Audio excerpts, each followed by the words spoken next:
আজকে বিভিন্ন জায়গায় হামলা শুরু হয়েছে, মাথা গরম হয়ে গিয়েছে। মাঘ মাস, আরে ভাই এখন মাথা গরম হলে চৈত্র মাসে কি করবেন? একটু ঠান্ডা রাখেন না। এখন তো আরামদায়ক বাতাস আছে, আবহাওয়া আছে, এই সময় গরম করিয়েন না মাথাটা।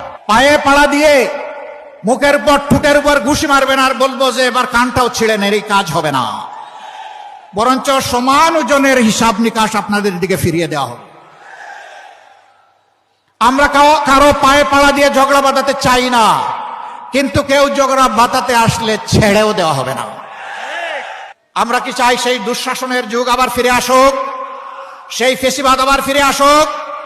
যদি আমরা না চাই, তাহলে যে দুঃখী মানুষগুলোর কথা বললাম, আজকে তাদের মুখে হাসি ফুটানোর জন্য নতুন লড়াই আমাদেরকে শুরু করতে হবে ইনশাআল্লাহ।